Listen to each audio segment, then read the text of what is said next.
کذالک سخرناہا لکم لعلکم تشکرون۔ اسی طرح ہم نے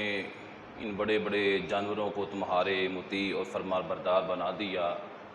تاکہ تم اللہ کا شکر کرنے کے قابل ہو سکو۔ حضرات، عید قربان اور قربانی کا یہ لفظ جو ہے ہر سال جب مسلمانوں کے ممالک کے اندر یہ موقع آتا ہے تو یہ ایک جذبے اور ولولے کی بجائے ایک شغلی رسم اور شغلی ماحول بن کے رہ گیا ہے۔ قربان، قرب، اس کا مطلب ہوتا ہے اللہ کے قریب ہونا اور اللہ کے نزدیک ہو جانا، نزدیک ہونے کی کوشش کرنا۔ آج ہمیں سڑکوں کے اوپر، گھروں کے اندر جانور تو نظر آتے ہیں، لیکن وہ جذبہ ابراہیمی، وہ جذبہ اسماعیلی علیہم الصلاۃ والسلام وہ نظر نہیں آتا۔ ہم اگر اپنی زندگیوں کے اوپر غور کریں تو حقیقت بات یہ ہے کہ جب ہم جانور کو ذبح کریں اور قربانی دیں اپنے اپنے جانوروں کی، تو ہمیں اللہ کا قرب نصیب ہونا چاہیے، ہمیں احساس ہونا چاہیے کہ ہم اللہ کے قریب ہو رہے ہیں۔ لیکن میں اور آپ اپنے آپ سے سوال کریں، کیا حقیقت کے اندر ایسا ہوتا ہے؟ نہیں، ایسا نہیں ہوتا، بلکہ یہ قربانی کی جو عید ہے ایک رسم بن کر یا ایک دل لگی یا لطف اندوزی کا سامان اور ذریعہ بن کر دنیا کے اندر رہ گئی ہے۔ تو اللہ تعالیٰ کی ذات نے جن مقاصد کے لیے مسلمانوں کو اور امت مسلمہ کو اس چیز کا حکم دیا تھا، اس کے اندر کچھ شرائط جو شروع کے اندر پائی جاتی ہیں، ان کے اندر بنیادی چیز یہ تھی کہ انسان کی نیت جو ہے وہ خالص ہو، خالص نیت کے ساتھ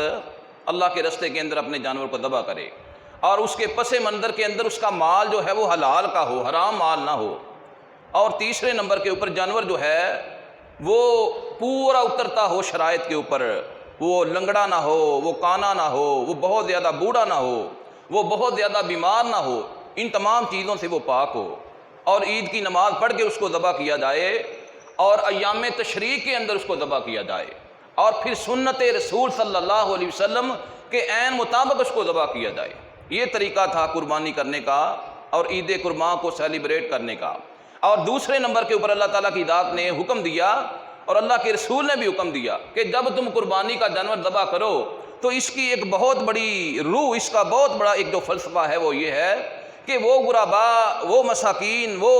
یتیم لوگ اور بیوہ عورتیں جنہوں نے پورا سال تھوڑی کی یہ گوشت نہیں کھایا ہوتا، ان کے گھر تک بھی، ان کے دروازے تک بھی اس کا گوشت جو ہے وہ پہنچنا چاہیے۔ اللہ تعالیٰ کی ذات اپنے کلام پاک کے اندر ارشاد فرما رہے ہیں وَآتِمُ الْقَانِعَ وَالْمُعْتَرَّ، کہ تم ان لوگوں کو بھی اس کا گوشت کھلاؤ جو قناعت پسند ہیں، یعنی پورا سال اگر ان کو گوشت ملا، کھایا نہیں کھایا، کبھی کسی سے کوئی شکوہ نہیں کیا، کسی سے سوال نہیں کیا، اور وہ لوگ جو سوال کرنے والے ہیں، محتاج ہیں، ان کو بھی اس کے اندر شامل کرو۔ پھر اللہ کے رسول صلی اللہ علیہ وسلم نے مسلم کی روایت آپ نے فرمایا فَكُلُوا وَأَدَّخِرُوا وَتَصَدَّقُوا، کھاؤ بھی، ذخیرہ بھی کر لو، سنبھال بھی لو، وَتَصَدَّقُوا، غریبوں کو بھی دو، تینوں ہی کام کرو، یعنی کوشش کریں کہ اس کے تین حصے کر لیں، ایک خود کھانے کے لیے،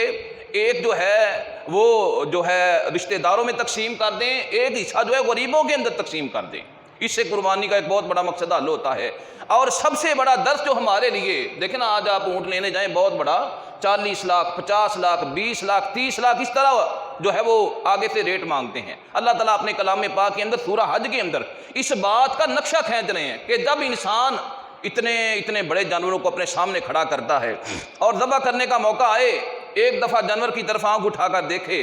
اور یہ سوچے کہ یہ اللہ تعالیٰ کی ذات ہے کہ جس نے اتنے بڑے جانوروں کو انسان کے مطیع بنا دیا، فرما بردار بنا دیا، انسان کے ہاتھوں مسخر کر دیا، کہ انسان اتنے بڑے سے بڑے جانور کو جب چاہے نہر کر سکتا ہے اور اس کو ذبح کر سکتا ہے۔ تو اللہ فرماتے ہیں انسان کے دل کے اندر پھر اس وقت شکر گزاری کا جذبہ جو ہے وہ پیدا بھی ہونا چاہیے، بیدار بھی ہونا چاہیے۔ کذالک سخرناہا لکم ہاں لعلکم تشکرون، ہم نے ان جانوروں کو اس طرح تمہارے مطیع کر دیا۔ بندہ کبھی سوچے نا، اتنا بڑا اونٹ ہے، اگر ایک آن کے اندر وہ چاہے نا 100 بندہ سامنے کھڑا ہے، 200 سامنے کھڑا ہے، سب کے اندر تباہی مچا کر رکھ دے، ہاں سب کو ملیاں میٹ کر کے رکھ دے، لیکن اللہ تعالیٰ کی ذات نے اس کو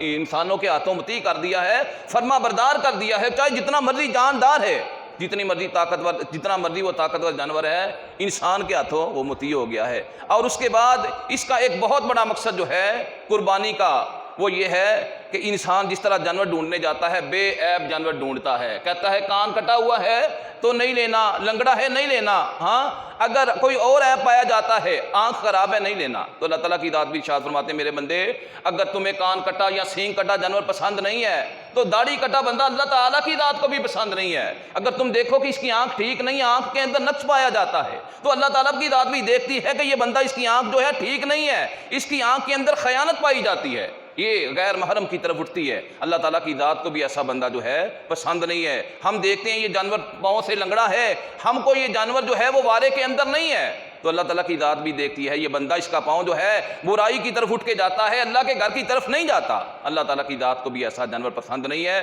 اور 5واں سبق اس کے اندر یہ ہے کہ اپنی خواہشات کے اوپر، اپنی تمناؤں کے اوپر، اپنی آرزوؤں کے اوپر چھری چلائی جائے۔ ہاں باپ بھی پیغمبر تھا اور ذبح ہونے والا بیٹا بھی پیغمبر تھا، بیٹے کا بھی دل کرتا ہوگا اللہ مجھے زندگی دے اور میں ابھی زندہ رہوں، باپ کا بھی دل کرتا ہوگا کہ میں اپنے بیٹے کے ساتھ اپنی زندگی کو گزاروں، لیکن دونوں نے اپنی خواہشات کو، تمناؤں کو اللہ کی رضا کے لیے جو ہے وہ قربان کر دیا۔ تو مسلمان کے لیے بہت بڑا سبق ہے کہ جب بھی عید قربان آئے، مسلمان یہ سمجھے کہ یہ ایک قربانی کی رسم نہیں ہے، بلکہ یہ ایک سالانہ، ہر سال کے بعد یاد دہانی ہے کہ انسان مسلمان اللہ سے یہ وعدہ کرے کہ یا اللہ میری جان، میرے جانور آپ کے رستے کے اندر ذبح ہوں گے، آپ کے رستے کے اندر جو ہے وہ قربان ہوں گے، اور اللہ میرے تمام اعمال جو ہیں، میرے تمام افعال جو ہیں، میرے تمام اعمال صالح جو ہیں وہ سنت محمدیہ صلی اللہ علیہ وسلم کے طریقے کے عین مطابق ہوں گے، اور یا اللہ میں آپ سے وعدہ کرتا ہوں اس جذبے کے ساتھ، اس ولولے کے ساتھ میں آپ کے راستے کے اندر